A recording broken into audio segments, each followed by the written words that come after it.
Hello, people of YouTube. Hi, I am American McGee. I'm Martin. And we're coming to you today from the underground lair on the 4th of July. It's the 5th of July in China. It is, but, for most of the people, well, at least the Americans, they're watching us on Explosion Day. And this, of course, is the day that we celebrate our independence from... Me, Martin. Specifically. Yeah. I was saying we should blow up some fireworks down here this morning, but... I'm all for explosions, but it would deafen us this enclosed space. Yeah, another time. All right, so we got a lot to get to today. Art review. I think I can see a lot of you responding to the dress. That's the gilt dress. We're going to take a look at that. We've got some catching up to do on Out of the Woods, and of course I'm going to try some falling and dying through American McGee's Alice. Give it a go. But first, we're going to do a quick shout out to our sponsors. This is Freaky Fandoms. Yeah, I'm going to do this first this week because, like you said, there's a lot to get through. There is. So Freaky Fandoms are our friends Andrew and Deborah. They run a podcast where I'm pretty sure it's like a weekly basis, they cover culture, art, games, and film. I know that they just recently visited the... How are you going to pronounce it? I know a lot of people say Geiger, but I'm pretty sure technically it's Giger. Technically? It's always been H.R. Geiger for me. Yeah, but you say H. And that's wrong anyway. And how do you say aluminum? Aluminium. See, you say all kinds of things the wrong way. Anyway, Freaky Fandoms, Andrew, I know, posted up some really cool pictures of his time at the Giger Museum. And this week they're talking about the movie Species. Yeah. We had a bit of a chat about this before we went live. We did. I was umming and ahhing, but I seem to remember it as like the sexy sci-fi movie. It was a good movie. It did have, as a teenage boy, I think you thought, ooh, this is scary and it's naughty. But everything a teenage boy could want. Exactly. Boobs and blood. Yeah. So, Freaky Fandoms are our largest sponsor, and their sponsorship helps to support what we're doing here. So if you go and give them your love, they will then turn around and give us their love of blood and boobs. So, please go check out the Freaky Fandoms podcast, sign up, click, do the thing. Links are in the description below. Yeah, go check them out. Well, let's get into it. We have a lot to cover today. That is Lulu. Yeah, working hard. She sat in the underground lair. This is the new mysterious office. Yeah, it's just over there to our left. It is. And you can see here that Lulu is hard at work. This is where, like if we send out posters or if you win a prize... Here during the live streams, this is where we package that stuff up and send it out around the world. Yeah, you can just see an extremely hard-working printer right there on the right. Yeah, you can. That little printer does work its butt off. It cranks out all the labels that go on all the packages. It's a pretty cool thing. Anyway, this is where we're working from these days. We're really enjoying the new space, and Lulu, obviously... enjoying it as well. Guarding it. That brings us to prizes, because when you do win something, we do package it up and send it out from here. And Martin, what are we giving away today? Well, I thought we'd mix it up a little bit. And this week, we'll give away some of these Alice Asylum license proposal booklets that we made. That's got all the art and the stuff in that you will see a little later because we're going to look through the PowerPoint. So yeah, them. Yeah, so these license proposals, in essence, this is the physical goodness that we have been working towards here on the live streams for some weeks, months, for quite a while, filled with all the artwork and all the basic proposal information that we're sending off to EA. And we're actually going to physically send these to them, My idea is that it's much more engaging for people who are used to getting just email proposals, for them to get something physical, which they then pass around. Hey, Bob, did you see this? And my experience in pitching games and pitching films is that physical things like this, or say the Chaos Coins, which we're also going to send some of these to those guys. That's upside down. And the embroidered patches, these types of things tend to have a much stronger effect on your audience. Anyway, so today, for those of you who would like to say we missed the super chat from Blade Siskadol, just scrolled past. Okay. Asked if Lulu is scared of fireworks. I don't know. Has she ever experienced any? Yeah, I think she has. I think it bothers her a little bit, but not too bad because she's a China dog, and the noise level that she's been accustomed to, cars on the streets and fights on the streets and just whatever. I don't know. I think she's pretty immune. Yeah. Okay. There you go. She's immune. There you go.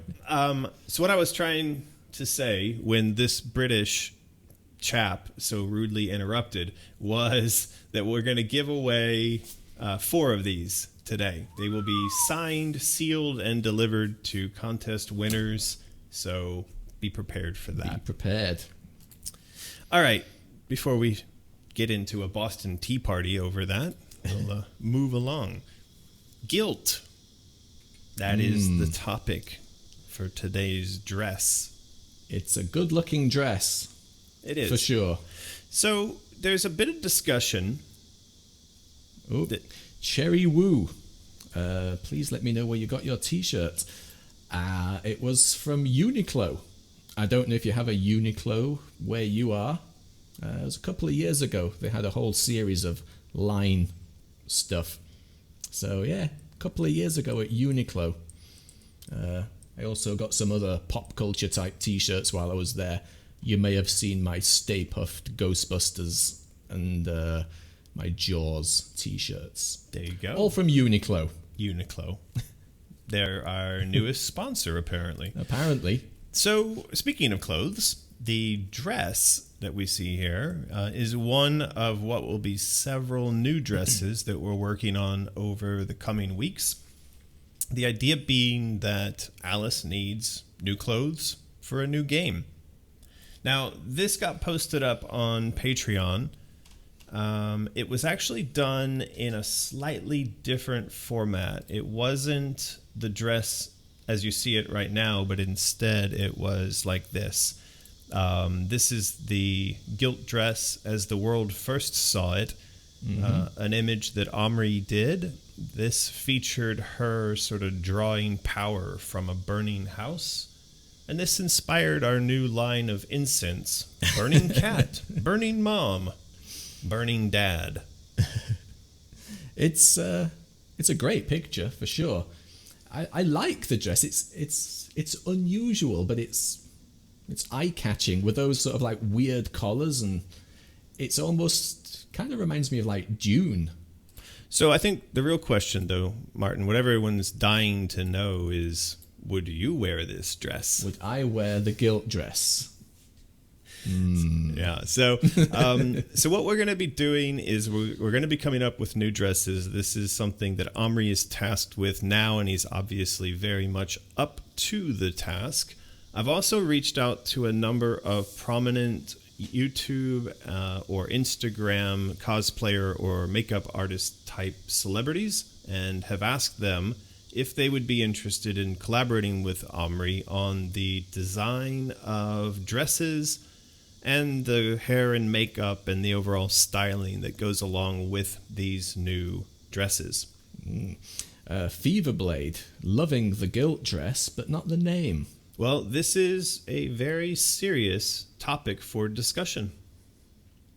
Is it? It is, because I agree with Feverblade. The concept of guilt as the impetus for the driver, for the foundation for a power-up or a power outfit, is not an easy decision for me. It's not, is it? It's not as obvious as like rage or it's something.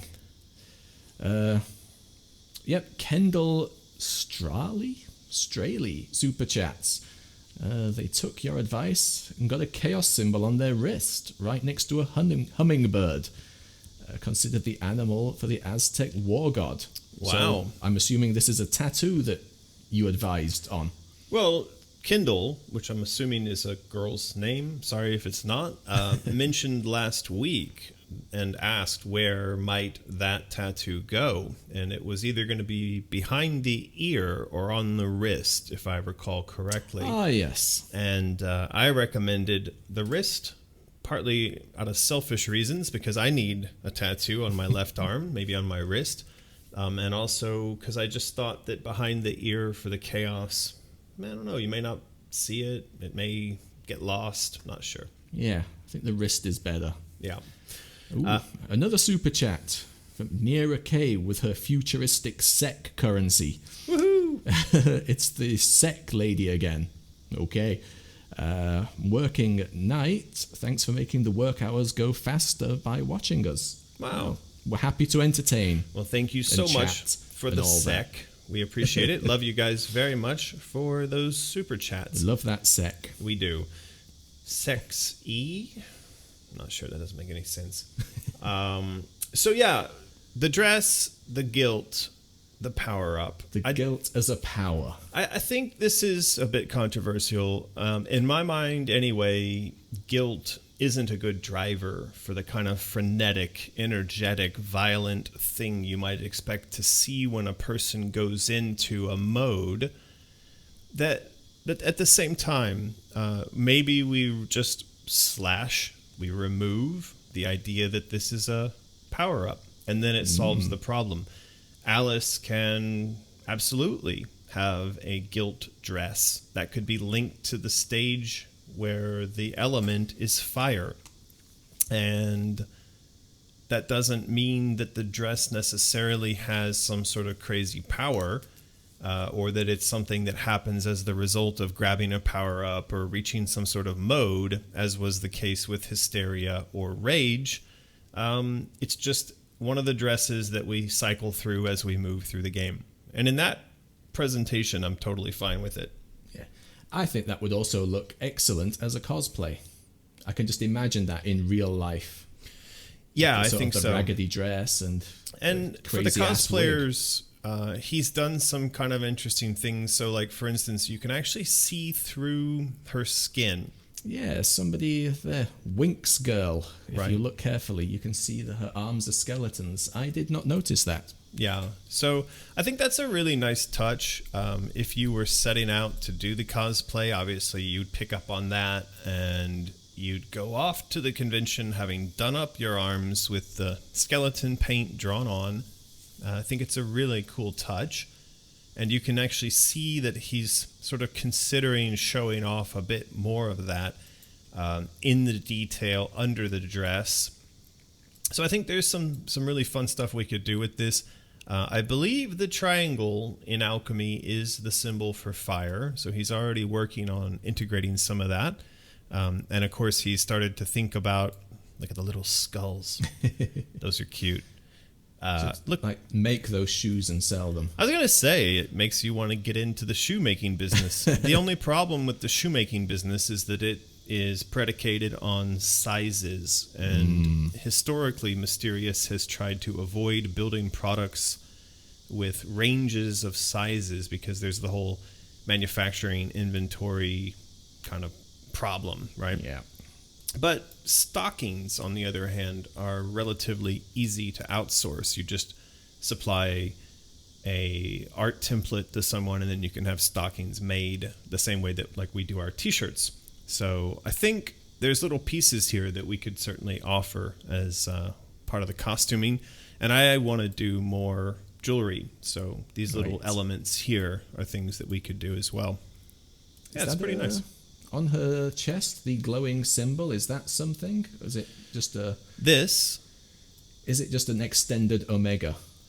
Yeah, it looks to me like a variation on an omega, but I think we'd have to ask Omri exactly what he had in mind there. I don't think he's not said anything specific about it here. No. Yeah. But yeah, he's also done these other little pieces like the skull.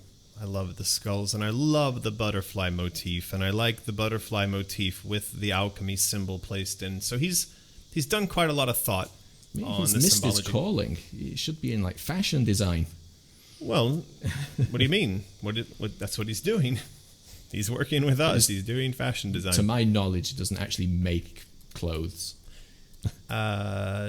He's a pretty wide range skill type of guy. If you go look at his Facebook, he's got art shows, and he's doing photography, and he's doing photo manipulation, illustration. I'm very impressed with the work that he's doing. Mm-hmm. And I have to say that I began writing this yesterday as I was doing the Patreon update about how happy I am to be working with him. But then I felt like I didn't want to go too far and make Joey or Alex or any of the other amazing people that we're working with feel left out. They're all doing incredible work. And yet, each time one of them turns in something incredible, I think, oh my God, I feel so lucky that we get to work with them, and that you see them rising up to something that they feel really passionate about. It's fantastic. A bunch of people picked up on the fact that that's a coffin shape on her back. This. Yeah. Yeah. Again, it's another one of those things. He's like, oh yeah, didn't notice. Yep. Fantastic. It's full of them. So no wonder this image got a lot of traction when it was posted up online. It's definitely something that appears to really work for Omri as an illustrator and designer. And again, I'm really happy that we have him on board doing this. I think we're going to get some amazing results. And then we should expect to see that over the coming weeks, there are going to be more and more and more of these images for the different zones within the game. He actually sent along a list of the areas and the dresses that he wants to work on. And I can read those off really quick. Okay. He's going to do the original dress, which that's this image. And what he's suggested is that we go back and we sort of reinvent the original blue dress. So this is imagine this as the underlying template, the form, because it's missing some pieces. It's missing the alchemy symbols. It's missing the blood. But I think what we want to do here is get the silhouette, the appearance of her shape, form, correct? Yeah. And then we want to build up piece by piece. So I'm in love with this shape. I think this, and there was an image that Alex did recently that I think really captured the correct silhouette for a 13-year-old Alice. And so this does it, and Alex's image did it. And I feel happy that this has sort of finally got us on the road towards what that character really looks like, what her stance is. Yeah, definitely a much younger stance and view here. Yeah, so he's suggested a couple things, and we actually put these things up for discussion on Patreon. This is the question of the pockets and the symbols. And as I said on Patreon, we need to really sit down and think about the symbols, because they are intrinsically and very importantly linked to her journey. Those alchemy symbols, they represent the transformation that she's going through as she moves through her story, and then also the story as she moves through the world, the environment. And each of the places she visits, the character she's encountering, and the point at which she is in her narrative arc, those inform which dress she's wearing and then what symbols are on each dress. They are very important. They need a good thinking about. Not just throw them on willy-nilly. This is true. We should not throw things around willy-nilly. And in that Patreon post, I did actually link to... Let me see if I can find it really quickly. It is the Alice wiki. It's one of the places where they collected together stuff that I wrote and created about the alchemy symbols. So let me just pull that up really quick. So for any of you out there who are curious about sort of what is the meaning of the symbols and why are there certain symbols on the dress at certain, or the dress is at certain points in the game, you can look here. So for instance, the two symbols that are on the classic dress, one is Eris and the other is Jupiter. So the first, Eris, represents the ruler of chaos. And of course, the chaos theme is going to be very large in the new game. And Jupiter is the mind rising above the horizon of matter. So in essence, the symbology there was meant to mark the start of the hero's journey. It is the confrontation with chaos, and then Alice's mind, or her eyes, being opened above the horizon. It's like the rising sun, and she's then being introduced into and rising into the challenge. And of course, this is like anything in astrology, in alchemy. There's a lot of potential interpretation. You know, you can say it means whatever you want, but you still need to kind of work at it. Anyway, so for any of you that are interested in what the symbols meant in Madness Returns, go check out this wiki. That's linked to in the most recent Patreon post. Okay. Just saw a comment here. Just reply to Katie H. Katie H. H. You can stream a playthrough of Alice if you want. It's fine. Don't really have to ask. Go for it. There you go. She asked the question? She did. Okay. Well, there you go. Ice Killer Super Chat says, hard to watch this stream over lots of fireworks. It's 3 blocks away from him. Gonna miss some stuff, you say? Well, it's a good job you can watch the stream after it's finished. There you go. Yeah. All right, so... Or just turn your volume up now.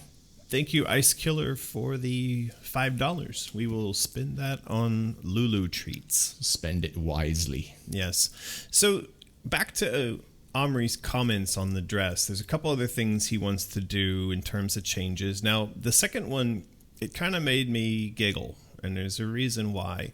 That is that from the first Alice dress in America McGee's Alice to the second Alice dress, the one that was in Madness Returns, the previous art director, Ken Wong, came round and did a redesign, because this is what designers and artists are often want to do. They want to put their stamp on things. And one of the changes that Ken made in Madness Returns was to make the stitching large. Yep. So now Omri's come around and said, let's go back and make the stitching not large. And that's fine. I don't have an issue with that. It actually maybe kind of makes sense in the progression, because if we imagine this is going back in time, maybe stitching gets smaller the further back in time you go, and maybe 1 million years from now, her entire dress will be nothing but stitching. Wow. But yeah, that kind of made me laugh. Truth is, there's not a lot that you can do in terms of putting your stamp on something. And so, you know, artists and designers will look at something, and I mean, obviously a lot of times it's a choice made because they feel it's the right choice, but a lot of times it's also the choice made because there's very few options of things that you could change. Yeah, there's not a lot of canvas for tweaking the classic dress. This is true. Well, and we don't want to change it too much. I don't want us to do a complete reboot of her dresses, and I think a lot of fans out there would be unhappy if we completely and radically altered the concept of the base blue dress, because then it would invalidate all the work that they do towards their cosplay costumes. So I think minor changes, cleaning up, improving, refining, that's fine.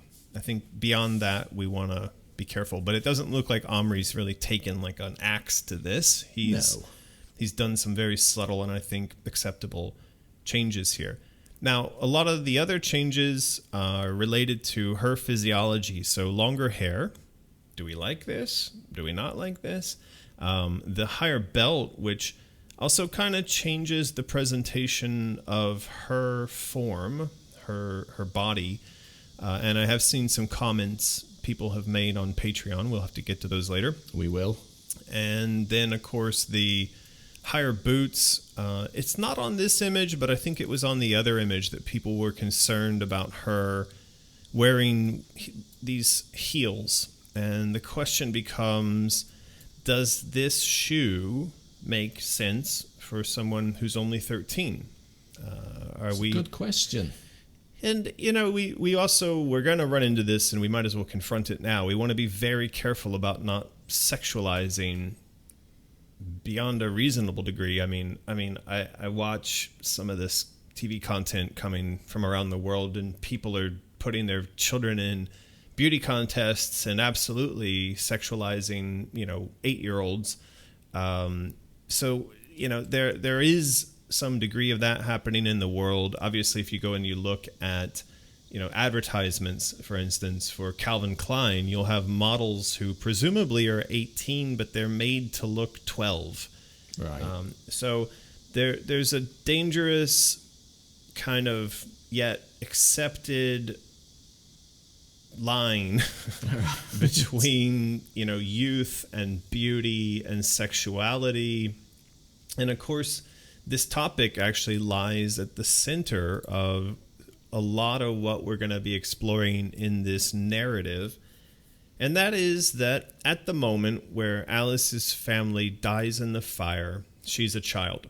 And I guess in a technical term, we'd say she's prepubescent. She's not yet begun to flower in a more flowery, poetic version of that. By the time we reach the end of Asylum, I think my expectation is that she's transitioned towards adulthood in a significant way. Now, in the course of the game, she's just going to remain kind of frozen at the age of 13. But mentally, she's going to have to cross that chasm. She's going to have to put away her toys, as it were. And so that is something we're going to have to skirt gracefully in a lot of things, in the narrative, in her dialogue, in her dress, in the way she carries herself, in a lot of things. And so that'll be an interesting part of this journey for us in the creative journey. Definitely got to get that right. Maximilina Benke super chats. Greetings from Scotland. Love the idea of reinventing the original dress. Maybe she can paint the symbols on it to keep some evil at bay. On the dresses, they're not painted. They are stitched symbols in the current 2 games. Yeah, but I think I understand the concept, and it's an interesting one that, Alice could carry. Let's say she carried around a bit of chalk. I don't know if there was such a thing as children's Victorian ye olde chalk, but let's say that there was maybe just a bit of coal. And so if she would to carry that around, you could imagine that she might be able to go and scrawl alchemy symbols around the world. And maybe that's a way of unlocking things. Maybe there's a series of symbols and you have to fill in the correct one. Maybe, as is suggested here in the super chat, she does these symbols on herself. And so, that could be quite interesting. Good idea. Yeah. A lot of talk about the heels going on in the chat. Yeah, too much to comment on, but I think people are generally okay with it as long as they're not like 6-inch high or anything. Right. Like tiny heels seem acceptable. Well, acceptable is a cultural thing. So there are places in the world where acceptable would be that she have a bag over her head and wear a giant sack that covers her down to her ankles. That'd be a good dress. You want to? Should we do sack that? Dress. So, acceptable is a cultural thing. And obviously there are places in the world, and, you can see plenty of it on YouTube, where, sort of 12 and 13-year-old kids are done up in ways that would have scandalized burned the eyes out of people in the U.S. even back in the 60s. So, these things change, they morph. But we have to kind of come at this from a couple different angles. So one is, this is going to be an entertainment product. It has to be published. It has to be rated. It has a particular audience who have a certain idea in mind about who this character is.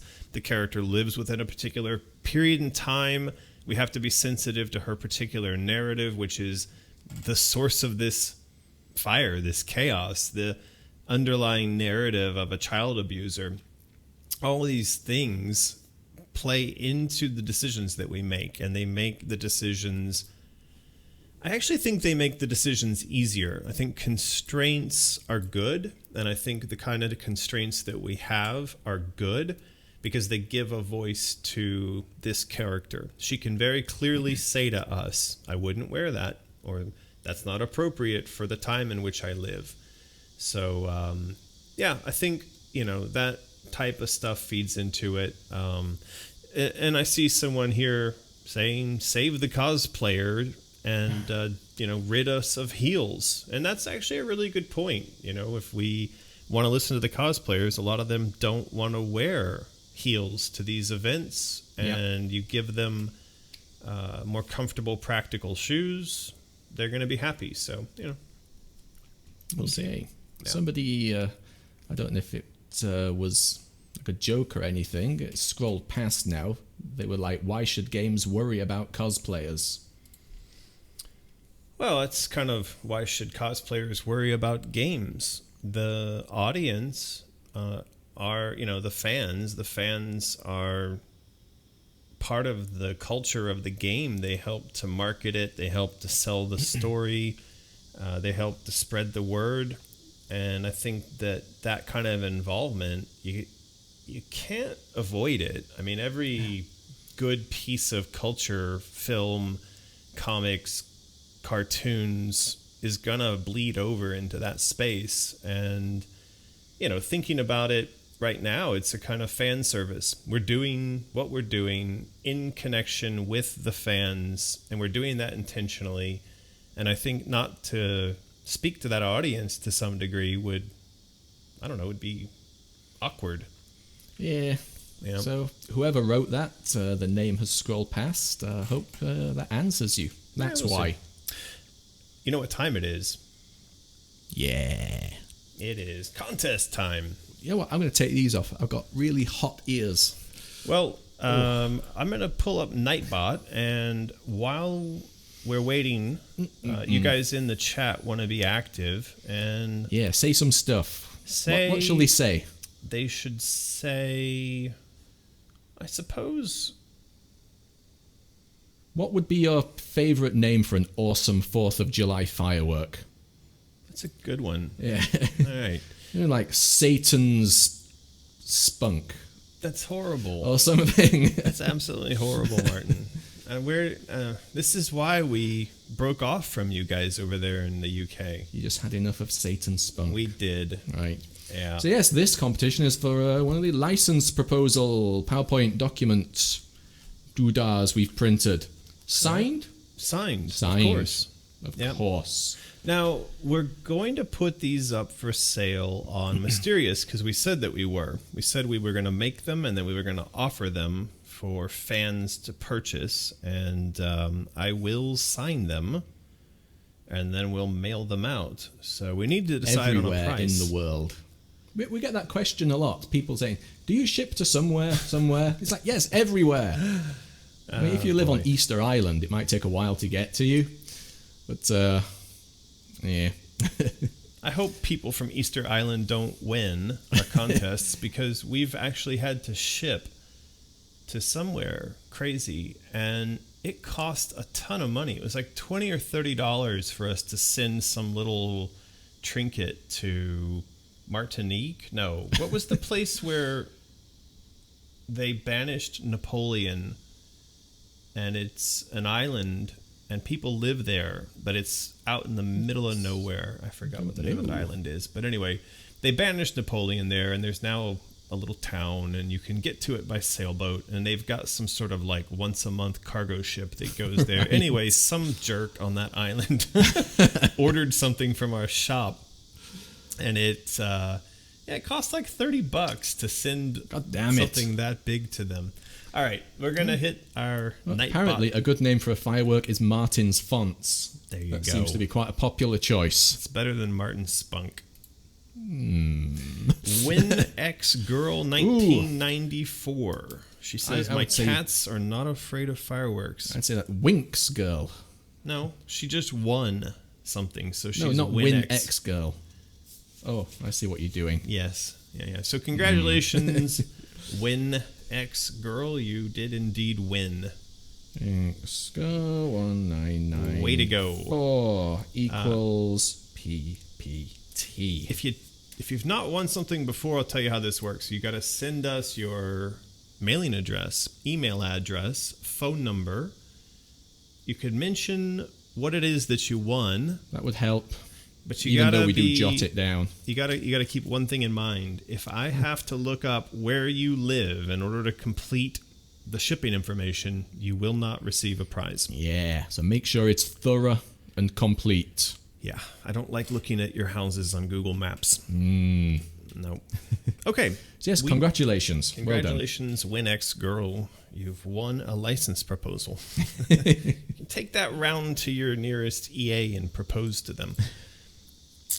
Speaking of, these are the pages from the license proposal. So this is a sample of what you're getting. And as I mentioned before, we are printing these. Well, we have printed these up. We're mailing these physically to EA. And actually, there's a few other places they're going out to. That we can't say. Can we? Sources of money and publishing are going to be receiving these. Though it's a little weird because this is really a proposal for EA and not for the other people. But the other people, I had sent this just to get some feedback, and then they started freaking out and passing it around. In a good way. In a good way. And so anyway, we're going to send some care packages that'll have the presentation, the Chaos Coin, the patches and some posters and whatnot. We'll send those along. And a little note saying, please give this to us. There you go. These were images from Patreon. Yes. We had our patrons select which piece of art. And this is the one that has already just been and gone for the people that were charged at the beginning of July. And yes, option B, which is just a little bit off the bottom there. Yep, the red one, Red Chesh, as I like to call this one, seemed to be the overwhelming winner. So yes, these will be sent out to the relevant patrons soon. Soonish. How many? You said this week we have to send out how many posters? 70. 70. Yes. Wow. It's a lot. I mean, we're extremely grateful for having all these people supporting us at such a high level. So thanks for any of those who are listening. But yeah, I mean, I don't mind sending posters out. It's actually quite therapeutic. It is. Just going through the motions of shipping these out. I also quite enjoy it. I don't mind. Yeah. But yes, option B. Option B won. So thoroughly chosen. Well, and if you're out there watching this stream, you may have heard us mention Patreon. That is the way in which we are communicating with fans. The design, art, story, all the stuff related to Alice Asylum, but also talking about the other projects that we're working on, Out of the Woods and Pirate Jam and whatever else we come up with. But that is a way for fans to interact with us directly on the early release of all those types of art and story and whatnot. But it's also a way that you fans can help to support what it is we're doing, because this aren't art. We start over again. this art ain't cheap. We have to pay the group of artists that we're working with to produce this stuff, and we have to pay to produce all of the other little bits and pieces, the physical goods, the patches, the presentations, all that stuff. And so it's through the support of fans like you that we're able to do that. So if you're interested in getting your hands on a monthly supply of printed and autographed artwork like you see here, Patreon is a really good way to do that. Well, somebody there, where is it in the chat? Oh, it's near a K. What level of Patreon is the posters? We actually have two options for that. There is the $75 option, which just you get the poster that month. Or if that's a little bit rich for you, we have the option where you can do $35 per month for 3 months. And then you get to choose any previous poster that has been sent out. That's right. So there you go. The two options for posters on Patreon.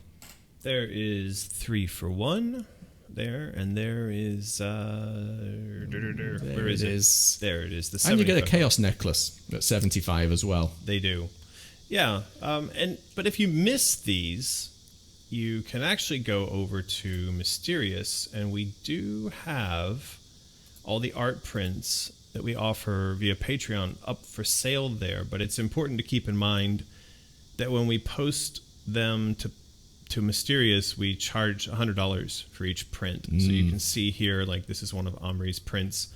So the better deal is actually to get them via Patreon. But if you miss out and you want one of these that's previously been offered there, you can always go over to Mysterious and grab them there. Blade Siskadol super chats us again. Thank you very much.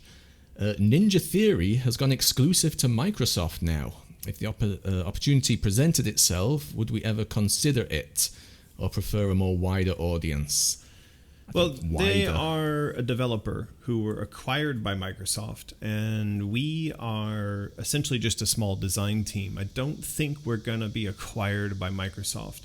That being said, as I mentioned in the review of the PPT in the past, there's a high likelihood that we might go out and get a publishing deal to Microsoft or through Microsoft, and one through Sony, and one through various other platforms or hardware manufacturers.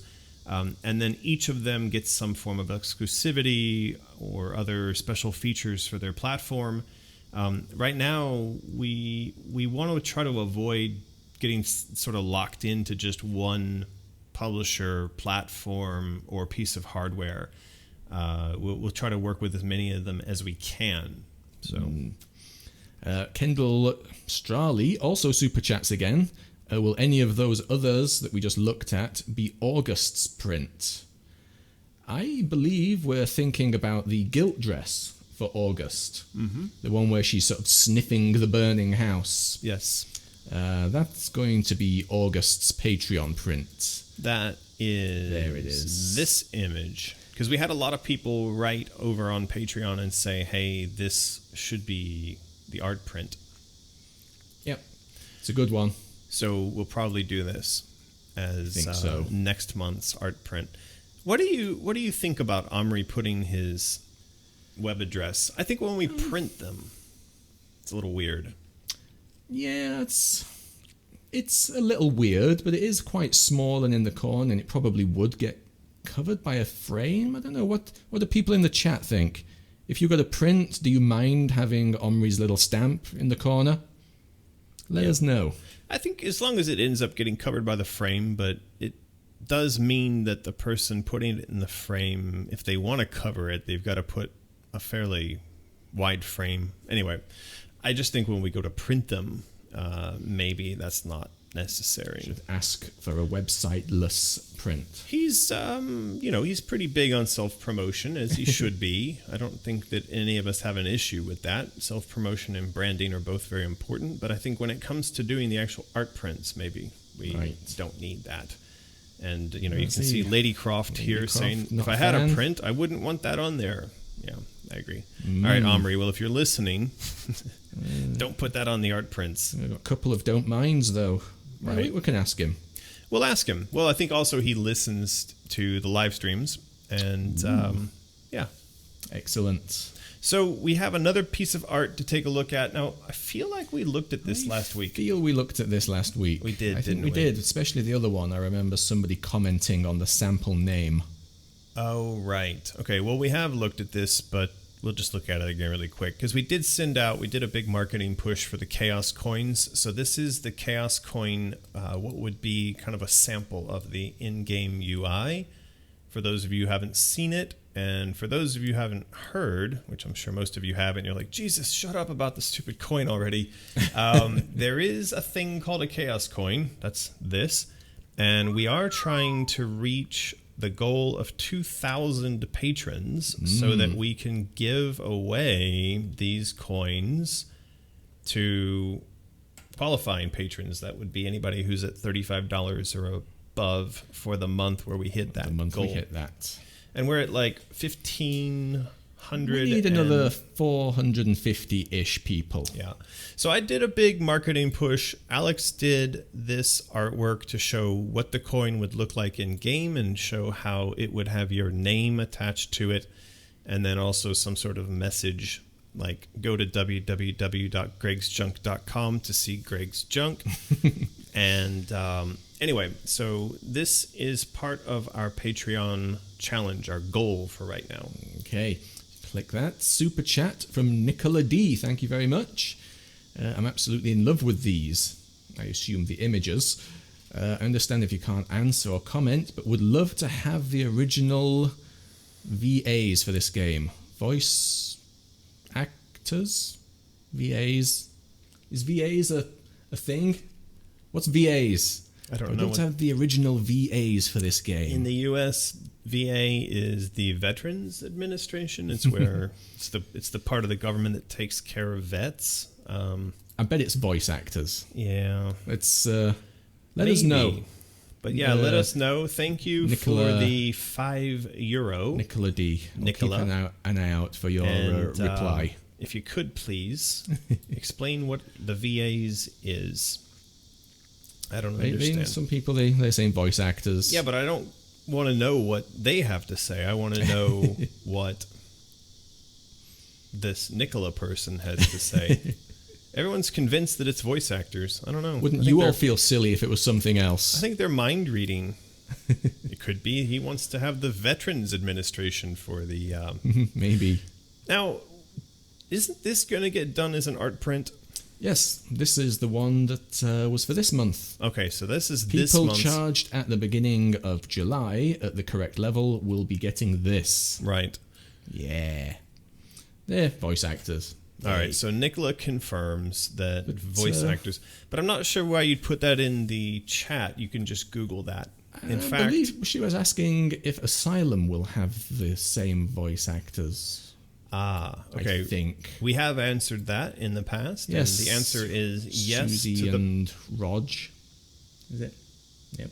The answer is yes. To the best of our ability, we're going to bring back Susie Braun and Roger Jackson and whoever else might make sense to do voice acting for Alice Asylum. We also have talked with Chris Vrenna about doing music, and he is on board. And of course, then that just becomes a question of timing. Like last time around, we wanted Vrenna to help out with music on Madness Returns, but he said yes, and then he ended up getting pulled off to go on tour with Manson. And so he wasn't able to ultimately get involved with the project. But, we chat, and he's said yes, he wants to do music for the new game, and we'd love that. And Susie and Roger, what I saw Roger at a convention last year, they're on board. So, yeah. Excellent. The gang wants to come back. They do. There you go.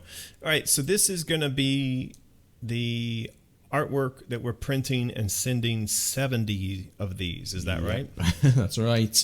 All going well, they should be delivered on Saturday. Wow. Great. Wait, you mean delivered to us? Yes, that's right. Delivered to us, ready for shipping out. Yes, kind of worried about that. It's the first time we've actually had the art prints shipped to a location where we're at. We usually just collect them, so I hope it all goes well. Right. Now, Alex did something interesting on this poster, and again, this is something that Alex is known for doing.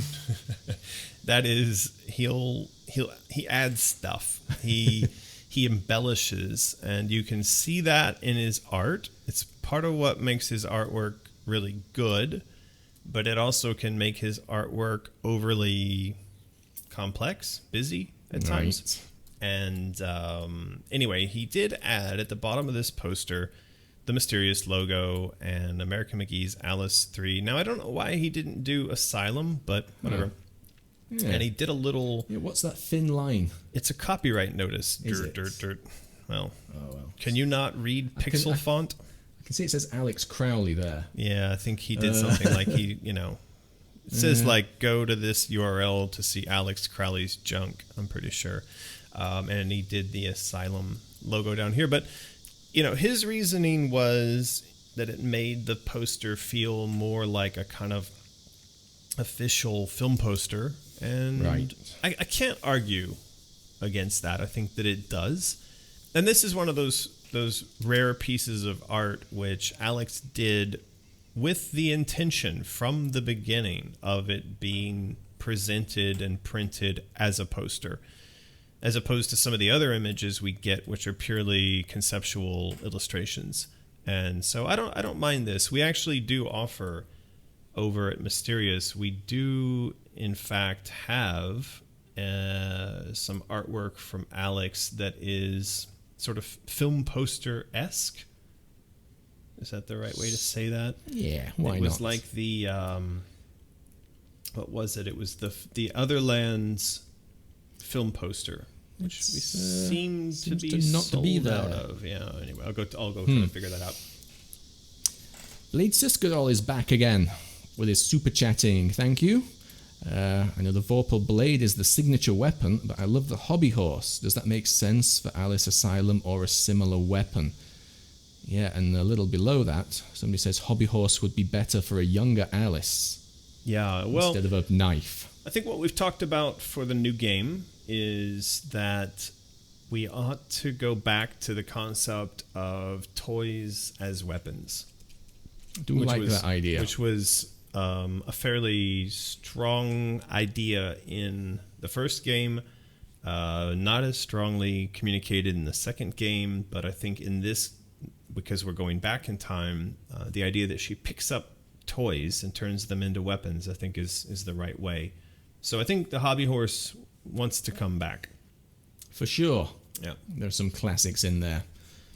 Yeah, and on the topic of design stuff, we have been working on Martin's Fontatorium. Martin's Font Simulator 2018 edition. Disappointed font simulator. I did some really good other fonts, but you didn't like them. No, stop that. Terrible. Absolutely distracting and terrible. Nice. This is the wiki that we're putting together, the Asylum wiki.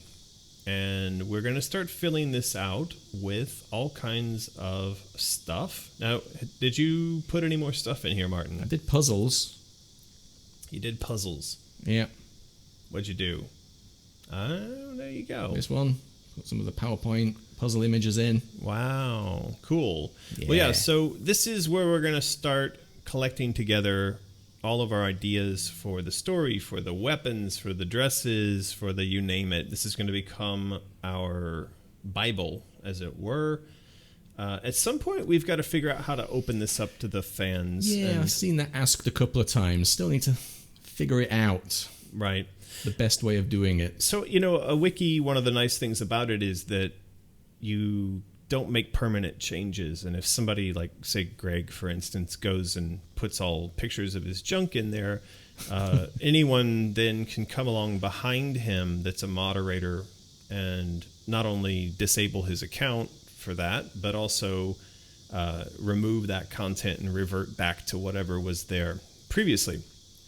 So I think that what we need is a way to invite people to join as collaborators, and then give them accounts and allow them to start filling in content. And the way they fill in content could be that, they listen to one of these live streams and they hear us talking about some idea related to a dress.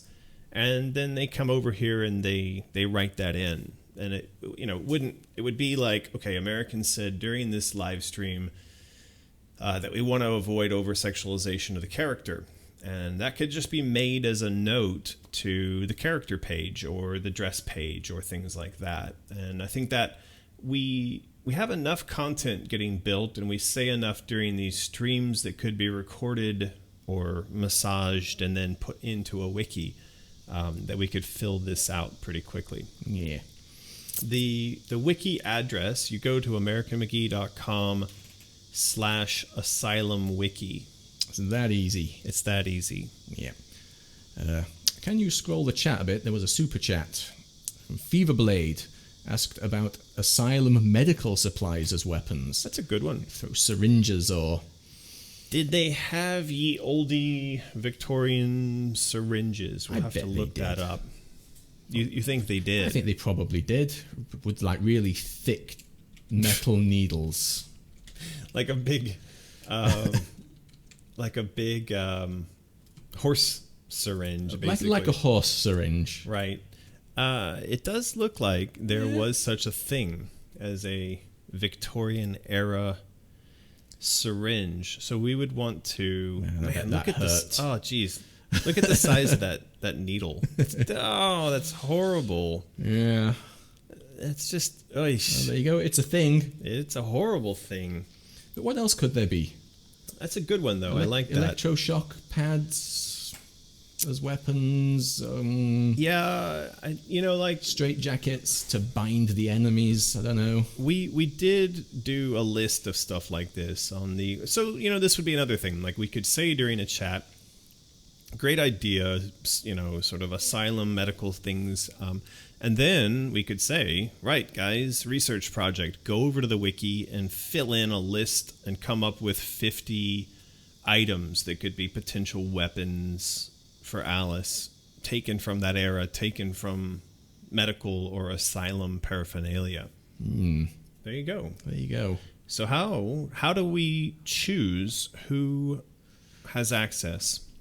I think we start small and see how it goes. But I don't know, maybe we'll post something on Patreon. We'll ask for people who are interested, and then we can sign them up. Yeah, we need a sign-up form, and it would have to start on Patreon. And so maybe like a Survey Monkey thing. We'll figure that out. We'll figure it out. We'll put a post up. If you have ideas about this, especially if you're a patron, go over and write your comment or send a message to us about how you think we might choose who gets to add content to the wiki. Mm-hmm. There you go. Speaking of Patreon, not yet. Let's do a contest first. All right, Martin, what are we giving away? I want to know what happened. Speaking of Patreon. Right. Same thing. So this. Giving away the old license proposal that were printed out in booklet form. It looks will be being sent to EA. It looks like this. It Signed by McGee. It is a license proposal.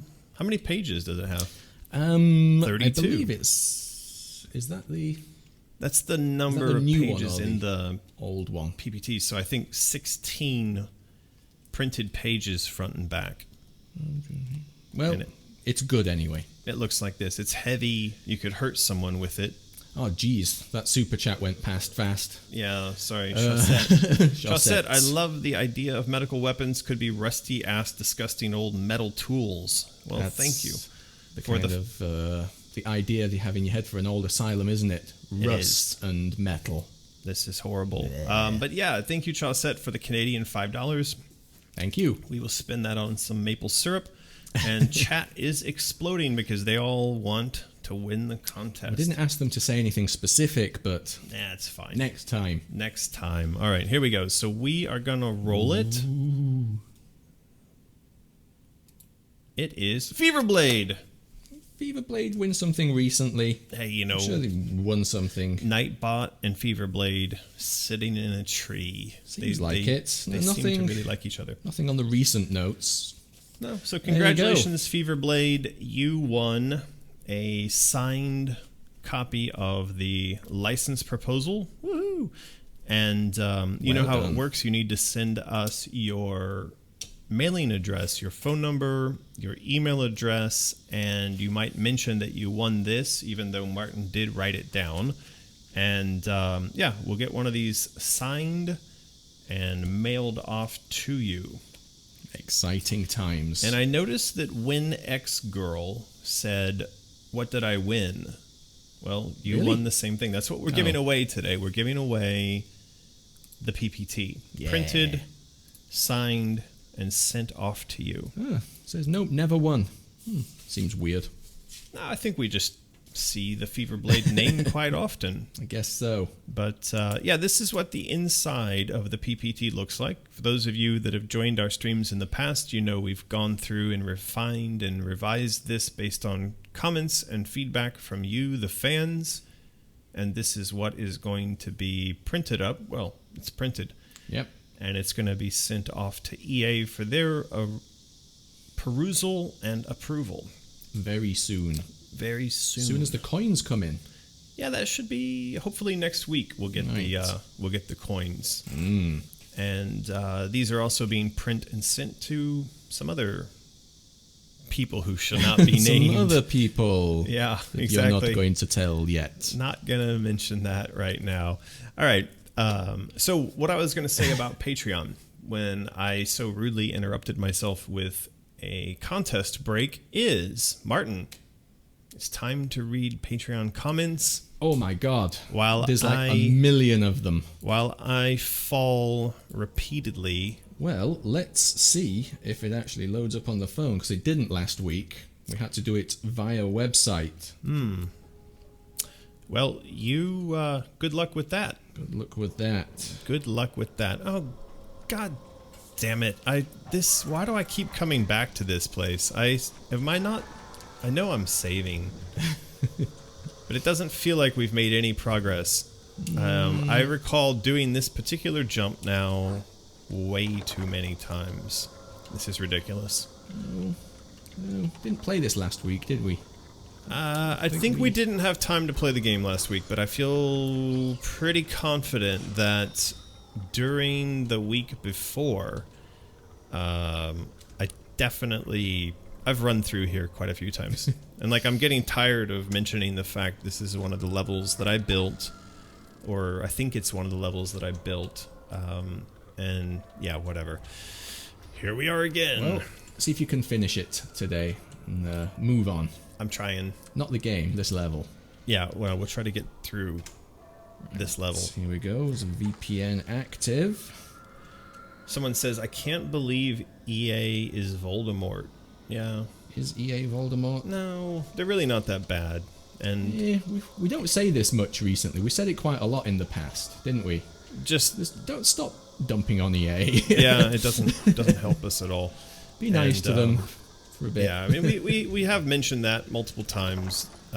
You got to remember that they came to us talking about licensing to us as a independent developer the Alice property, so that it doesn't just sit on a shelf. And part of why they want to do that is that they want to be seen by fans as caring about these games and not just letting the game sit around and gather dust.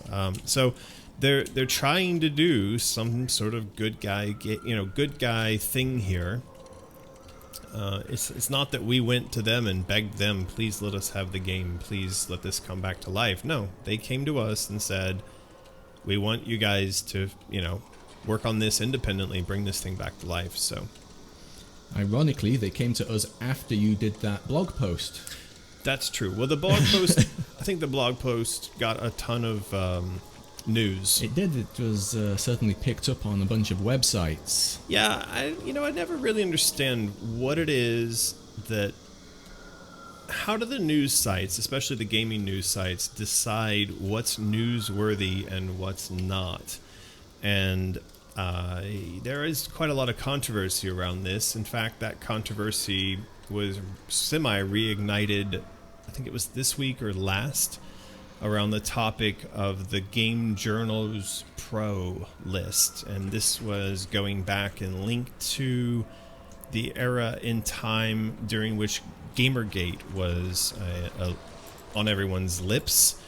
And what was discussed at that time was the idea that the journalists in the gaming industry were all sharing with one another, their ideas for stories, for reviews of games, and for general narratives on a private list server, a mailing list, and that by using that server, they were able to collaborate on how they were going to respond to controversy, how they were going to label, or how they were going to structure a narrative around a particular game, the content of a game, or the comments of a particular developer. And of course, this is highly controversial because it meant that instead of being journalists, they were operating out of an echo chamber. And you don't want your journalists doing that. You want your journalists giving honest reviews, unbiased. If it's editorial and there's bias, then you want them to admit that. Yep. But yeah, so anyway, when the news of my saying "don't bother me," bother Alice about a new, or bother EA, I'm sorry, about bother a new, Alice, bother EA about a new Alice. When that news broke, it's like whenever news breaks that I've tweeted something or said something, I don't get it. I don't get how or why they choose the stories that they do. I don't know. It's a mystery. I suppose it's weighted towards negative stuff. To get the more clicks, and like somebody is angry at something or something like that. So it is absolutely weighted towards the negative. There's no question about that. And I think one of the questions that I have is the negativity. It doesn't just serve for clicks. I think it also serves, again, to shape a particular narrative that, especially, if you've got a group of journalists with a particular political bias, they view the opportunity for certain news stories to reflect negatively on certain individuals or game companies or publishers. They take that as ammo. And I find that's really unfortunate. It's not how it used to be. But anyway, that's how it is these days. Still, I think largely that way. And it makes it really difficult for us as independent developers, and for me personally as someone who's been controversial, to get what you feel like is a fair shake in terms of exposure, PR, press, so You'd forth. hope. Yeah. For a fair shake, that's all you can hope for. You do. Ice Killer Super Chats. Thank you. Hope Alice Asylum does not have doors that are not doors. Who thought it was a good idea to have fake doors? Yeah, come on down to realfakedoors.com. you sick of having doors in your house where you open them and you go somewhere? Then come down to fake doors. That was so meta, like the way that Martin's referring to a Rick and Morty. It was a commercial from one of the alternate dimensions. And it just went on and on and on, and it was super meta. You're like, wait, is the commercial over? Is it still going? Yeah, it was good, though. Real fake doors. Yeah, and people have noticed that the cutscenes don't play through OBS. Yeah. We know. We've known that for... We fixed it for like a week, and then it stopped being fixed. Yeah, no, it's busted. Sorry. We don't know how to fix that. Blade Siskadoll super chats and is looking forward to Sea of Solitude. Ooh, what's that? Don't know. The sounds. What's that? I like the sounds of it. Did I just die? Oh, did you save? I did actually. Oh, good. I see them. I see them screaming in the chat that I have to save. So save boy. I'm very aware, disappointed father of chat. Let's have a look at the Patreon comments. Yeah, Martin, get to work. So this is from the latest post that had the blue dress and the gilt dress. Leela Naz something. Don't know how to pronounce that. Not a fan of the gilt power-up emotion. Yes. I think I saw a lot of people saying this. This did come up quite a lot. If anything, it should hinder Alice. Yep. Okay, Sarah Heist is agreeing. Yeah, but it's apparently guilt can also motivate if done correctly. Yep. Well, this was, Omri's original version of the dress. When he sent it along, it came with a message where he said, I think this is the gilt dress. And I wrote back and I said, I don't think that works. But I decided to post the image with his comments to Patreon without my own comments and then see what the reaction was. And nobody really said anything negative in those comments until I mentioned that I was a bit uncertain about it. And then we had a bunch of people popping up and saying, yeah, I'm also uncertain about this. So it's controversial. We don't know. But that's kind of the fun of doing this process. Well, in general, but also in doing this process with the fans in public. Yep. Justin Macabre. Super chats. Alice for Smash Ultimate. Alice would be very good in the Smash games. If Nintendo would be up for that. Don't know. Don't know, but it would certainly be interesting. I've thought that myself. Yeah. Let's get in touch with them. Let's do that. Kendall super chats again. PowerPoint be on mysterious. Discount prints for patrons. Well, the PowerPoint will be on mysterious. It will be. Discount prints for patrons. That's something I'm not sure about. Well, we are working with BackerKit to do something where patrons get access to some sort of a shop. Right? So yes. Maybe there's a way that shop contains a discounted version of the... the other thing we could do is put in that shop... Yeah, it's like when they go and select an art print, then they get to select the design document. I mean, the design document, I'm sorry, the PPT. Yes. Yeah, could work. We'll figure it out. Well, yeah, it'll get looked into. Yeah. Jesse Motor super chats us. Thank you very much. If I buy the $75 tier now, still get the red poster. No, that's gone. Unfortunately. But you could still get it. Yes, if you do the 35... Is that what you were going to say? Well, that works too. There's two ways you could get it still.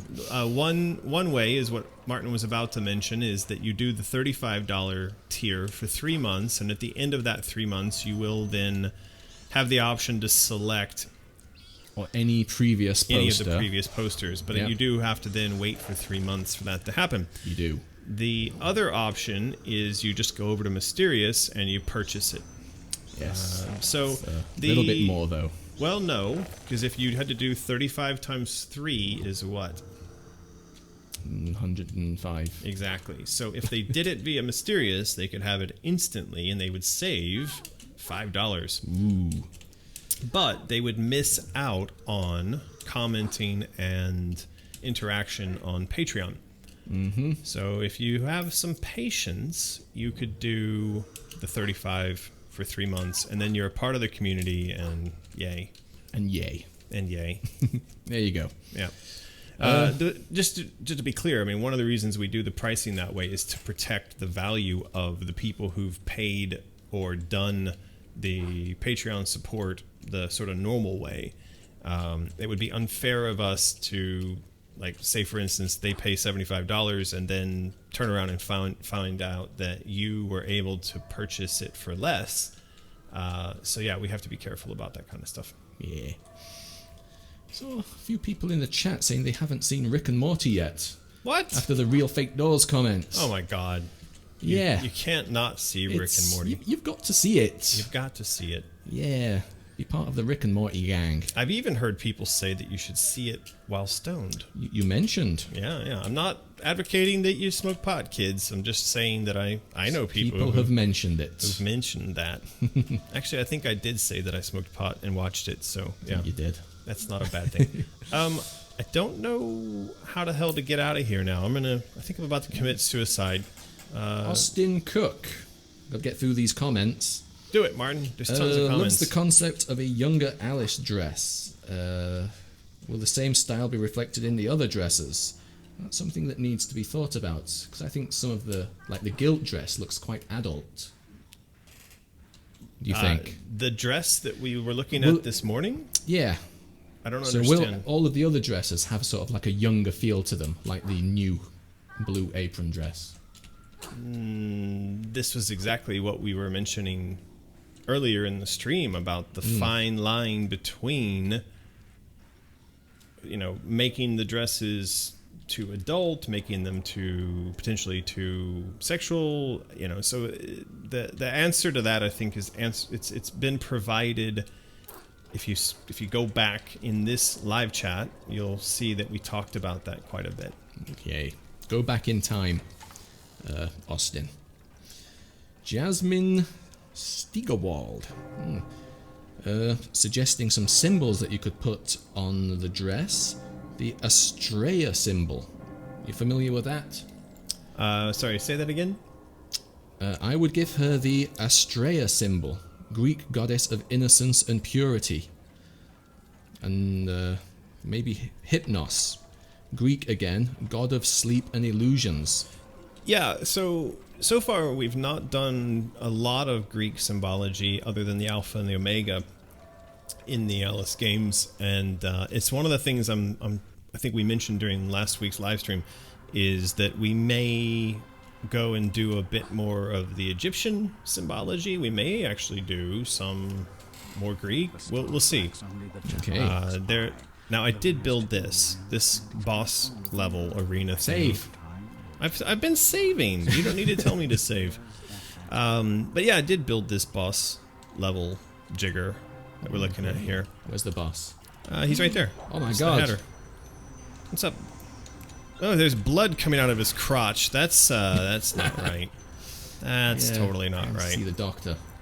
Yeah, I think That's never good. That's something you definitely want to go to the doctor about. Not good. This is what else we got here. Go for it, Martin. Preferring Get through those comments. shorter hair. Shorter hair seems to be quite popular. And maybe if the hair was burnt at the tips as well while wearing the fire dress. There you go. Yeah, there you go. Man, there's a lot of massive comments. Well, man, you just got to get through them. Sarah Heist. This is Sarah's favourite post yet. As a costumer, seamstress, special effects makeup artist that works at a haunted house. Quite a cool job, I guess. That sounds fun. Yeah. Who wouldn't want to work at a haunted house? Maybe somebody who's afraid of ghosts. Liking the idea of the fiery, ashy dress. Oh man, I'm on saying fire. guilt can also be a motivator. Okay.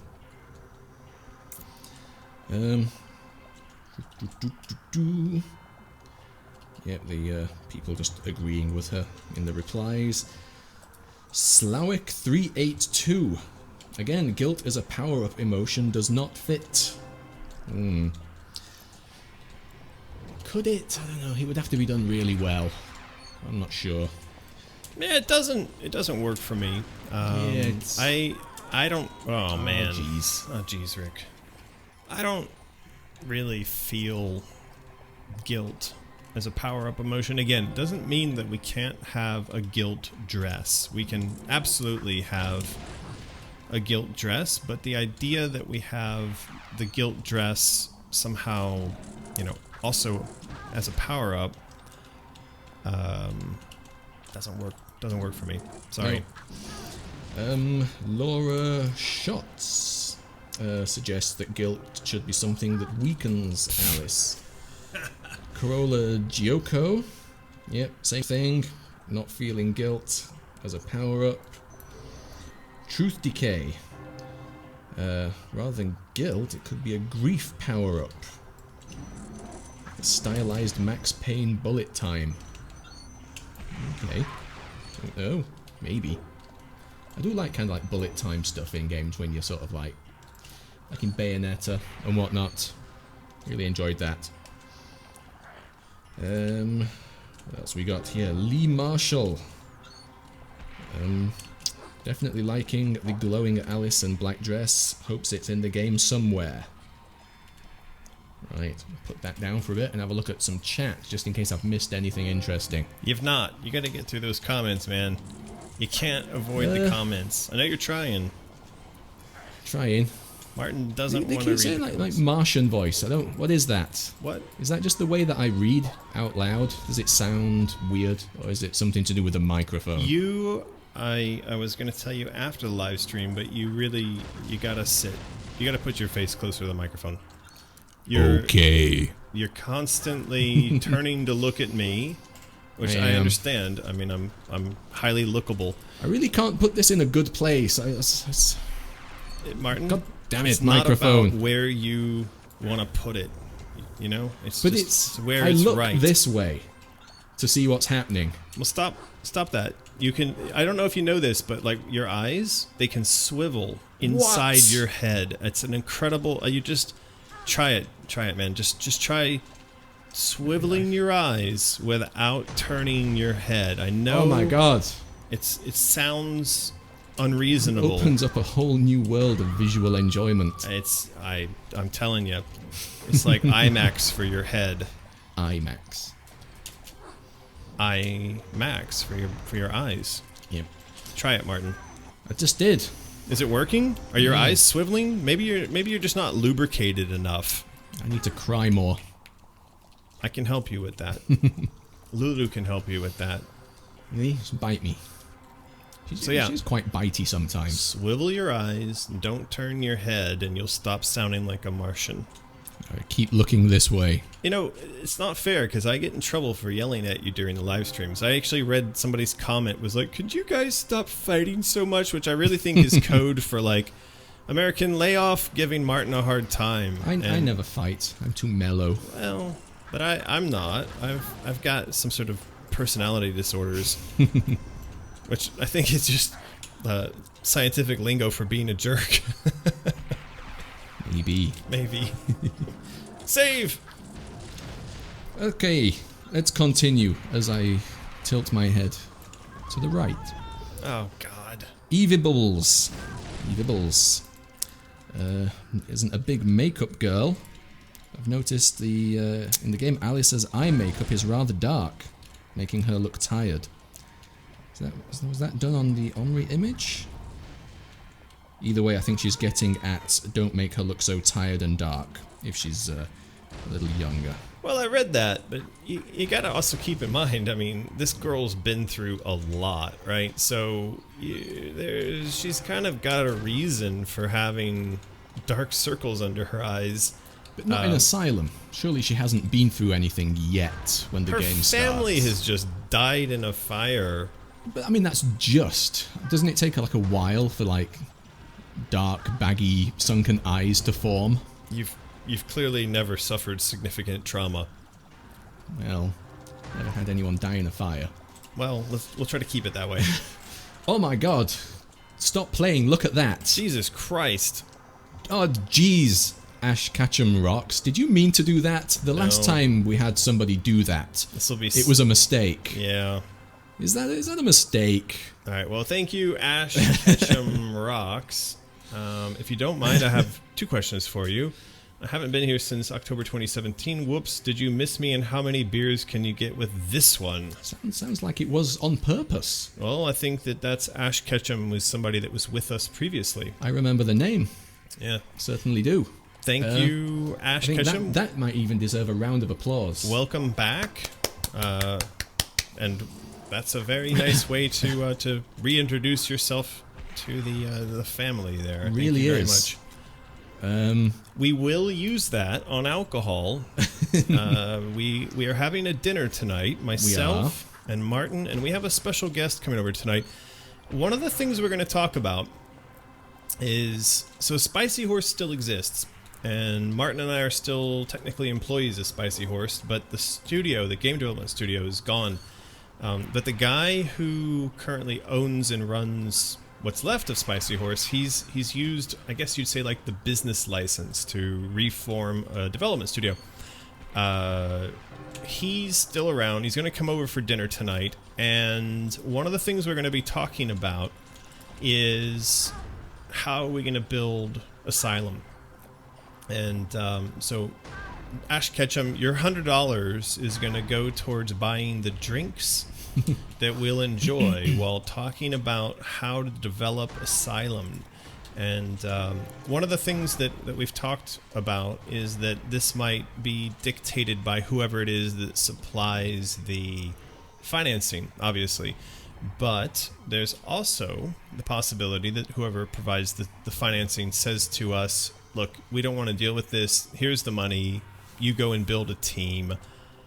And much like I did, 10 plus years ago here in China, I built a team from scratch. We might actually go somewhere, say Vietnam, Indonesia, Thailand, Western China, and build a, oh god damn it, and build a team from scratch for the express purpose of the development of the new game. So, Ash Ketchum, that's where your $100 will be spent, is on tonight's discussion, dinner discussion about how we're going to build this new game. Okay. Brilliant. Thank you for that again. It's very generous. Very generous. Right. Man, this guy's annoying. Very annoying, Mr. Hatter. So Gregory Parabek is torn, the dress being gilt and how self-destructive that can be, unless there's a mechanic built into that. Could be, again, people have mentioned it's a negative, it's not a power-up, so it's a maybe. Callum Nightingale also agreeing that gilt doesn't invoke physical activity, although the design is great. It is. Jep, very exciting proposal news. Gilt suppresses the instincts, in turn feeds the shadow. Feeds the shadow, that's a good phrase. Then he goes on to mention something about Jung and Nietzsche. Well, so Jep's comment I read, and Jep is on the mark here. We do need to actually look at the Jungian interpretation, or then Nietzsche's interpretation of the origin of guilt, and we need to interpret her response to guilt, if it's, say, it's with the dress, or it's a power-up, or whatever. We need to interpret that through that lens and have it help us to decide whether or not, is this a depressant guilt, or is it an accelerant? I mean, if you think about it from like the drug world, would this be something that increases her powers and makes her stronger and faster and more deadly, or is it something that depresses? Ooh, I blew his head off. Finally. Did you win? He's dead, Rick. He doesn't have a second form? He's dead, Jim. I bet nobody gets that comment. I'm sure lots of people will. He's got lava coming out of his head there. Well, that'll teach him. It will. He'll be back, though. He'll be back in the next game. Yeah. This is true. Yeah, I was just going to say, if you didn't beat him then, you've had some suggestions to use the jacks. I'm alright. I think we did it. Did it. We blew his head off, and he's now spouting lava sparks, and there's a cloud of smoke coming out of his ass. So I think that's a pretty clear indication. So what's next? That he's dead. That's a good question. I don't know, except I think we have to ride up inside this clock into his little control room. And God don't say you have to. Oof. I did you save. have to fight him again. Wouldn't that be funny if I hadn't saved? Oh. Oh, the wonders of constructive solid geometry and bad clipping. Did you say you made this level? I did. I built this level. This was ages ago. It's crazy to like look at this. And I remember building this level. This was a big no-no.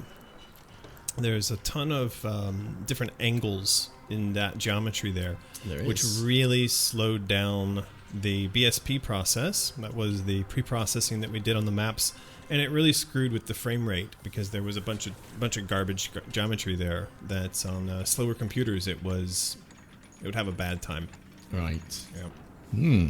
All right. You know what time it is? Ooh, look at that. 10:30. It's 10:30. It means we have to give away another license proposal. Another license proposal booklet. There you go. Let's. Who's going to be the lucky so and so? Over now. You got to ask them a question. Yeah, spam the chat with. Don't know. My mind's gone blank. What's your favorite kind of tea? There you go. Spam the chat with your favorite type of tea. It's just red tea. I don't know if that has any special names for me. Just tea with milk and sugar for dunking biscuits in. That's the English way.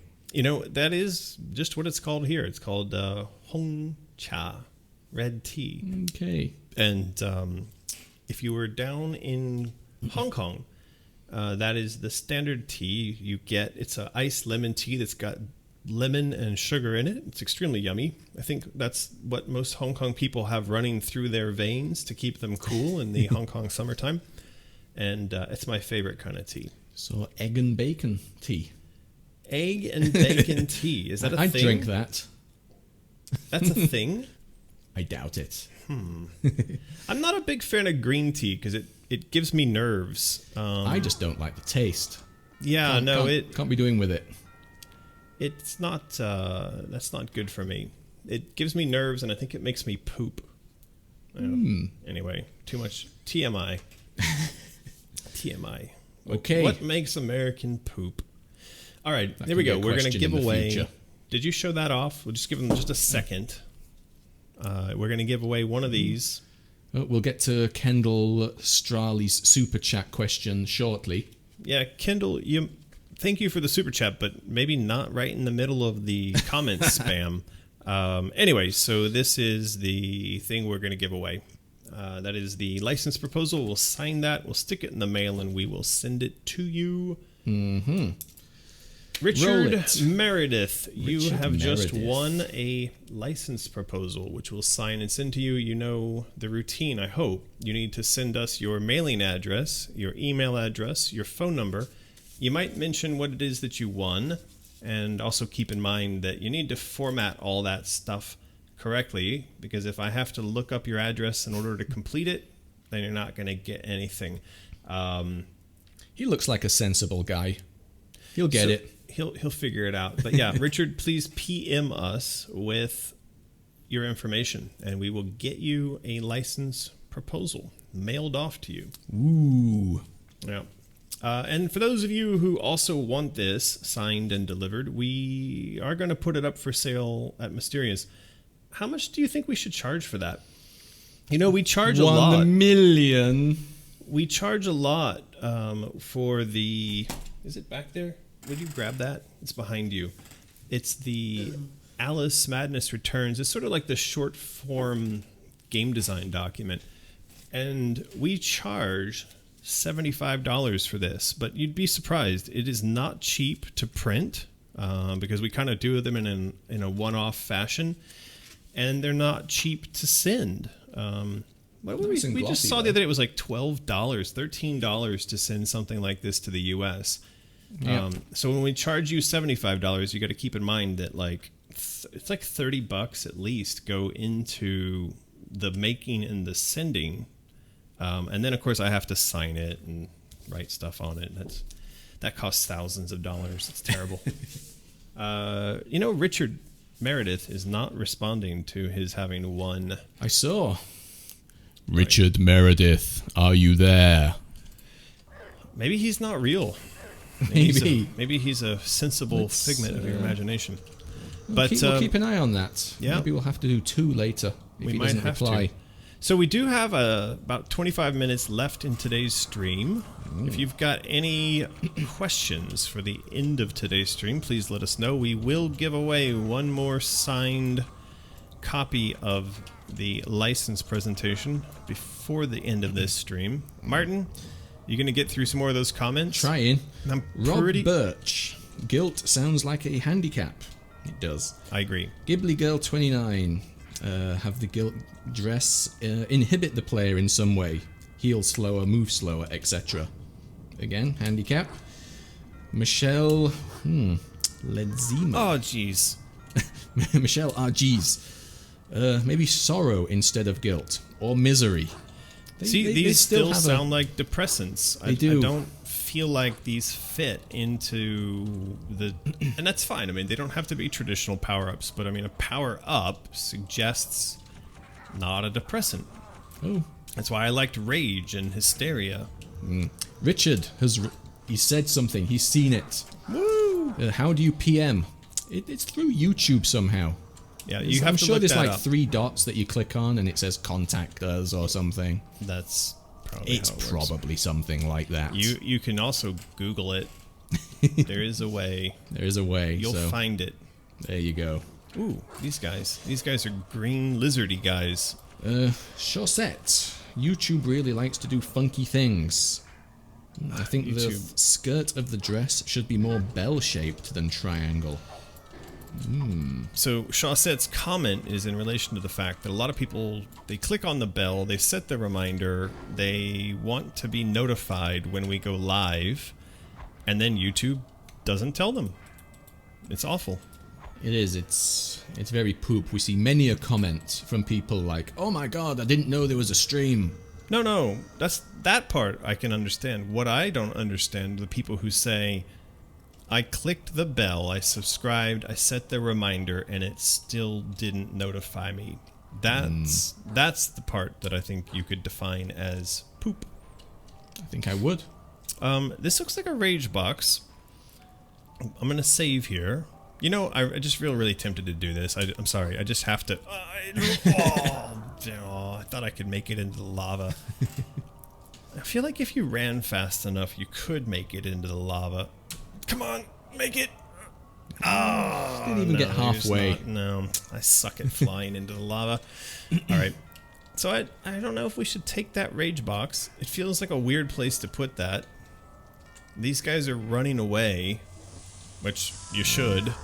If you saw Alice about to snort a bitter rage. Now see, that's a proper power-up. Yeah, she doesn't look guilty or anything. No, I mean, she's just like gonna fuck you up. This is nothing to do with guilt or... Oh yes, we didn't do the super chat, did we? That came through during the spam. What did she say? She wanted to know about tarot. About the tarot cards is a potential thing that we've obviously talked about for quite a while now. Well, we looked at this when we were doing Out of the Woods, and so we looked up what was the cost to produce all the artwork and then to manufacture and ship tarot cards.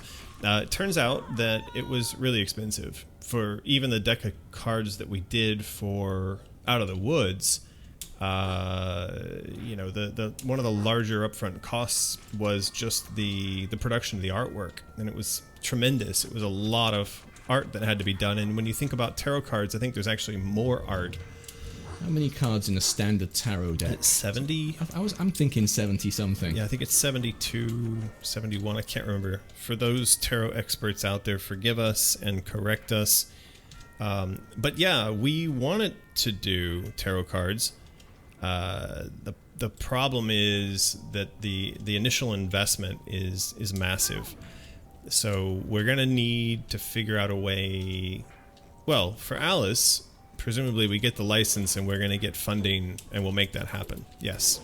But we can't do it, you know, just willy-nilly. We can't do it before then. Yeah, exactly. It is quite a financial outlay to do that. Massive. These guys... Elisa Anderson. Not a fan of guilt as a driving force. I think that these voices have won. Oh, They have. I'm fried. I'm fried. Terrible. I'm terrible at my own game. Juliette Boursier. For the symbols on the pockets, may I suggest the alchemy symbols of rot and pulverize? Yeah, I saw that comment. I don't know that I've seen those symbols, but as we mentioned earlier in the stream, the symbols will be decided based on location, about where she is in her story, in the narrative arc, those kinds of things. So we'll take a look at all those, though. And I think, you know, this is one of those things where if, like, we open up the wiki to the public, then you could come along and you could write that suggestion into the talk, like, because on a wiki you get a kind of a community talk channel, right? So you could write that in there, and then we could have that conversation about how these things link up. That's why I want to make the wiki come to life. It's coming to life. Yeah, It's getting there. it's getting there. Adam Brunner. Just very exciting to see new Alice content. Why do I feel like this is a trick? Like, maybe we're not supposed to go at it that way. Maybe it's supposed to be this way. Suggest perhaps melancholy, not guilt. But again, it's still these are depressants. A depressant. Yeah. Ooh, look, the back of my neck. Look at that. I can see through the back of my neck. I can even see my own kind of eyebrow ridges in there. That's a nice one. Wow. Fever Blade. Putting the belt higher makes her lose body. She becomes a bust over a parachute. Bar. I guess. A bust over a parachute. That's a good insult. You look like a bust over a parachute. Copyright Fever Blade. There you go. Likes the longer hair. Won't it look weird running in high heel boots? Well, the art shows her sort of levitating in the heels. She's gonna float around like Magneto. Yeah. Wherever she goes. Oh yeah, I forgot to tell you guys. Alice's new superpower, magnet. Is it levitation. magnetism? Yeah. Okay. Yeah. Basically, we're changing the name. It's Alice Maglev. Maglev returns. Maglev returns. She just blasts around Wonderland, like floating off the ground. Yeah, that's it. Also, is not a fan of the spade skull on the back. Why would she be wearing the sigil of the enemy? No. Yeah, we had somebody write some comments about the whole spade thing before. They were upset about the spade. It's a different thing, though. Yeah, it's a different thing, but anyway, it's a point. It's an idea. We'll take that into consideration. Okay. Rachel Garza is looking forward to the stream as usual, and happy to hear there has been movement on things in the background. Yay. Here's one of my favourite patron names, Drunken Catface. Yeah. The blue dress concept is great. Only small but significant changes Omri did to Alice's appearance. Definitely looks like a teenager now. There you go. I find guilt more productive. Productive. Proactive or productive? Productive. That is the combination of being... Why did... She just threw herself into the fire. You know, I don't even have to kill her. She just kills herself. Terrible. Goes on to talk more about guilt, but we've covered that quite a lot today. We have. I think we're done. I think, for me anyway, unless somebody writes up, and this is not a request to do this, but I think unless somebody writes up a really good defense of guilt, I think we've decided it's not going to be a power-up. Now, there could still be a guilt dress. We've said this now multiple times. This doesn't preclude us having a dress that has a general theme of guilt, but as far as it being something that's about a power-up, no. Yep. So we're done with that. You can avoid those comments now, Martin. Okay. Oh man, I can't avoid lava though. Yeah, Ina, same comment. Salah, Loves the classic dress. Clean, pure, untainted. Okay. The black one from Facebook would be better if the back was covered. Did that something with a tongue just grabbed me from behind and pulled me into the lava? Now I'm barbecue. Something with a tongue Really? grabbed There was you like a from little behind. a little tongue came out of the lava and just grabbed me and yanked me into the lava. Now I seem to recall when we were making the game, this being one of the places where our testers died a lot. The difficulty cranked up immeasurably here, and I remember people being quite frustrated. And one of the issues was that it wasn't just that these enemies were kind of like on a different level, pulling you into the lava with their tongues and stuff like that, but that this geometry really badly showed off the kind of the frustration that could come out of the clipping boxes around this kind of funky shapes of the world, the brushes in the world. So yeah, it was sort of, it's not bad enough that there's lava, it's not bad enough that there's characters that are setting you on fire, it's not bad enough that there's characters that are pulling you into the lava, but oh hey, by the way, fuck you, here's some shitty geometry that you can't get up and down on. And yeah, that caused a lot of frustration. You couldn't sort of go back in here and just all rebuild it all. It was too late, you know. There was all this content and this world that had been built and populated with these fucking flame shooting fish. Oh well, anyway. We'll not do this again. I am getting through it. I'm just complaining. Just complaining. And yes, I've just saved. Woo. Garrett Scott. What about that? What about that super chat there, Martin? A super chat. Ashley Velez, thank you very much. Received, Thank you, Ashley. Received the patches from Patron. Absolutely love them. Loves us guys and Lulu as well. Wow. Lulu Oh, loves she's you talking too. about guilt as well. Maybe a guilt episode leads to a split personality that kills enemies for her. Ooh, that's kind of fun. So while she is sort of frozen in guilt, something else comes out and does the dirty work for her. That's interesting. Not bad. Well, Not you bad, know, Ashley. that is part of the PTSD for, say, like a soldier who goes off to war, and then they do something in the war, rape and murder, you know, of a village full of children, which it's not that something's done to them, but they see themselves do something so horrific that they then suffer guilt and they suffer PTSD as a result. You know, maybe when you take it in that direction where guilt is a function of her going into some sort of like mad rage, and that's a great place to save, right? As a fire. oh Jesus, this Look at that. So now there's no way to avoid loading without a fireball landing in my face. But yeah, maybe the guilt thing could be like you push the button and then she just turns into like a meat grinder, and somehow she feels bad about that. I don't know. But also says, not a fan of the guilt dress. Is that like in terms of the design or the No, concept? Doesn't say. I Yeah, assume the design. There's not much info. When you say I don't like or I'm not a fan of or anything along those lines, you guys need to be a little more specific about what it is you're referring to. The colors, the general concept, the name. Do you like the dress itself, but you don't like it being linked to guilt? Yeah, because otherwise we can't have much of a conversation about it. You need the deets. We do. Chaussette also super chats saying that Thank you, Alice likes the forbidden gravy too much. She does. This is the spicy, yummy gravy. Is it? This is Mexican volcano land. And, you know, we all like our forbidden gravy.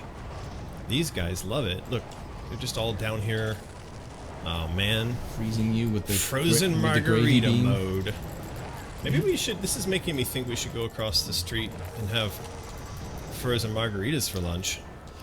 We had so many margaritas last Oh, week. don't. Let's not talk about that. was awful. It was one of those nights terrible. that just sort of went a bit out of hand. That was terrible. Yeah. Well, that was your first night spending the night here in the new house. It was. And look, is there a Sith Lord around here somewhere? It's Kylo Ren. Kylo He's frozen Ren. the laser beam. Kylo Ren, where are you? He's definitely around here somewhere. He's wow. But anyway, we'll see. Maybe it's not nice enough outside for frozen margaritas today. It's really gloomy, very muggy. It's not just the gloom; it's rain. Yeah. Speaking of the new house and the rain, last night, Yin and I were resting. We were watching the new season of Westworld, and when we finished, we were going upstairs, and I realized there was a massive puddle of water. It's more than a puddle, wasn't it? Well, it was at different layers. There's all these floors in the house, and so as we moved higher and higher up in the building, I got to the rooftop and found that the entire roof was underwater. Like there's a whole roof deck up there, and it was up past my ankles. And apparently a drain had blocked, and so all this water had been building up on the roof for hours in the rain, and then eventually it had spilled over into the house and come down the stairs. That was exciting.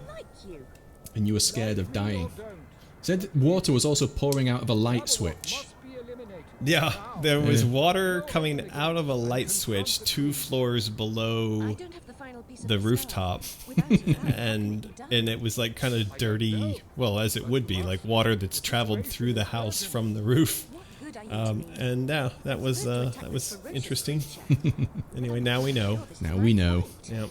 Marwolf super chats us, saying the gilt dress is perfect, and the heels too. I'm a big fan of it. I think it looks really good and stylish There you go. in a quirky way. Right. The quirkiness is what gets me. Yes. It's kind of unusual looking. This is true. Yeah, This is I true. agree with you, Marwolf. Now, Ooh, I can just get through these last ones. Almost done. there's like 200 comments over on. Well, this is just the latest post.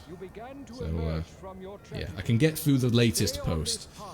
Garrett Scott, yeah, mentioning guilt again. Blade sends £1.99. £1.99. Says the phone is dying. Is going to watch on PS3. All right, Blade. Be quick. See you later. There's only like 8 minutes left. Yep. Ish. Yeah, mentioning guilt. Asteria visual. Press L3 and R3 to activate guilt mode. Doesn't sound quite right. I don't know. Yeah, like Asteria mode. Maybe call it chaos mode. I like a chaos mode. I like I like that a lot. but how would it differ from Hysteria? Well, I don't know. Like, imagine she goes into some sort of blade tornado thing where you don't have a ton of control, but you can kind of roughly, like right now, I can't seem to actually control where my character's going. But you can kind of roughly blade NATO. You can like that Sharknado movie, which you can kind of roughly dictate general directions, and then she just whacks out, meat grinds anything that gets in her way. That's all we really want. Less specific aiming and direction, more just like wild firing shots off in every direction and Kind of like that, yeah. Could be going fun. mental, Yeah. going chaotic. I mean, we're clearly very good at building games where you have very little control over where you're actually going. Clearly. So I mean, that's very high on our list of expertise. That's in the presentation as well to EA. We build games that burn the player, frustrate them, give them a sense of lack of control. So let us do it again. Yep. Right into the fire, right as I said that. Sounds like some heavy rains just started. You hear that? I do not. I have headphones on, as you should too. People in the chat was mentioning they could actually hear the insects outside. Yes, those are the what do you call those? Cicadas, aka locusts, aka the bugs that only wake every 17 years or something like that. They've got some sort of weird life cycle. Yes, it is summer in Shanghai, and so it's raining like crazy. It's super hot, and those things are screaming Yeah. outdoors. And Garrett Scott writes again. A symbol they suggest is the use of aqua regia. Aqua regia? Mm-hmm. Well, so what we need to do is we need to get all these guys onto the wiki. Need to add a section for alchemy. Then they can start writing all kinds of comments and talking about alchemy, and maybe our fans will actually figure out how to turn lead into gold, and then we can finance the game production on our own. That'd be good. That would be awesome. All right, tell you what, we are 5 minutes away from the top of the crazy hour. out there. And what I'm going to do is we're going to give you a very quick things you can do to help support the production of Alice Asylum. We're going to then give away one last prize, and then we're going to say farewell. So, it is going nuts now out there. You can hear it. Yeah, I can hear it. It's going completely bonkers outside. Yeah. I hope that the house doesn't flood. We are underground. We might die. This is the lowest level. It would be terrible if this place flooded. You know how to swim, right? I do. Okay, so here we go. There is this thing called Patreon. We would appreciate very much if you would consider going over to become a Patreon. And right now, we are working towards a goal, which is the Chaos Coin. Go to Patreon, and you can check that out. On my blog, AmericanMcGee.com, you will see there are some things that you can do. First, sign up for the mailing list. We now have 40,000 people signed up to that mailing list. It's creeping up. We want it to creep up faster. You know, this is a conundrum because that mailing list now, I think it's like $1,000 a month. I did look into like free options. But MailChimp is good because it allows us to do all that form building and the mailing send outs and whatnot. But it's a kind of, we should look into it. It's getting expensive. We want a massive mailing list, but massive mailing lists are really expensive to maintain. Anyway, please sign up for the mailing list, even though it does cost a lot of money. That helps us to show to potential financiers and publishers that there are lots of fans out there who'd be willing to buy this game. You can also go and follow me on various social media channels. Of course, you're looking at us on YouTube right now. I'm also on Twitter. We're also on Facebook. I also am on Instagram. We do contests over on Instagram from time to time. So we do. You can go to Instagram /American McGee, and it looks like that. Look, how many comments has that got now and likes? That's gone crazy. That went totally mental. It really did take off. So we do share things like this on Instagram. Martin picks out cosplayers to share, like a couple per week. Cosplayers up there. Yep. And we do contests and things like that over there. But this is also a really good place, a source of pictures of Lulu. So if you're a fan of Lulu, that's not her cutest picture. Yeah. But if you're a fan of Lulu, go check out my Instagram.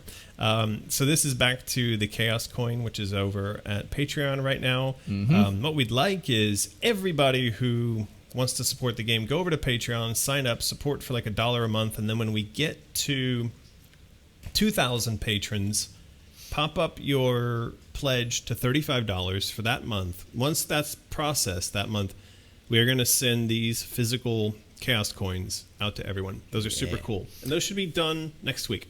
Excellent. You also get artwork and other kinds of fun stuff like these, depending on which tier you're at. And the ownership of the Chaos Coin will get your name and a message in Alice Asylum. There you go. We did miss a super chat. I've just scrolled past. That's Lucas. There's one before that. Uh-oh. No, that's not. No. There's only the... Scroll the chat. It doesn't... The blue one. Prince Hatter. That's weird. Maybe Alice's emotions give her elemental powers. There you go. Well, it is a sort of emotion-driven game, so I'm sure it will be linked in there somehow. Emotions are linked to the elements, which are linked to the alchemy symbols, which are linked to... all of this stuff is already kind of been discussed. If you go back and look at some of the live streams we did previously, we did pull up a spreadsheet, and in the spreadsheet was a linking of areas, elements, the symbols, the planets, all this stuff. So we are talking about that. Again, this would be one of the things we would want to capture on the wiki, and then you will all be able to look at that and then comment on it and help us to improve it. Yep. Lucas Severin super chats. I've got nothing. I could use some tea, egg, bacon, and spam it with sausage.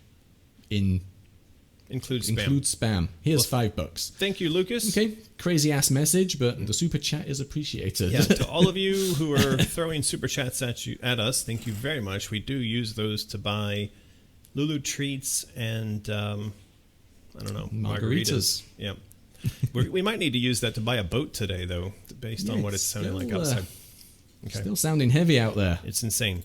All right, so back to this. Last thing you can do to help support what we're doing is go check out Mysterious. That is, of course, where we make and sell all this kind of funky, all of our artwork. We also have things like wallets and necklaces. If you want to be cool and carry a wallet like I carry it, you could go get the Vorpal Chaos wallet. Ooh. You have one of these too. No? No, I've got the... You've got the old one. The old one. Look, that's even like my driver's license in that picture. My California driver's license and my Mileage Plus card. And it comes with like a handy-dandy SIM card removal tool. SIM tray ejection tool. SIM card pocket. So it's sort of like remove chaos from your life. I really like these. Turned out really nice. Anyway, good. So those are the things you can do to help what we're doing. And yeah, that brings us back round to our last contest of the day. It is 11. It is 11. So we are once again giving away signed copy of the Asylum license proposal. So this is what's going to get mailed off to EA and some other potential partners. You know how it works. Tell us in the chat your favorite product over at Mysterious that you, if you could have any product there, you would have instantly. I'd like to know. Or a product that you wish we had at Mysterious. That could be useful. That could be useful for us.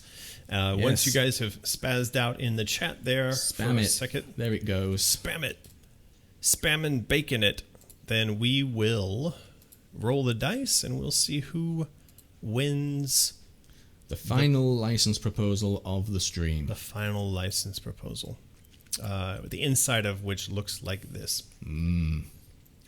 So apparently people want us to sell spam at Mysterious. Spam.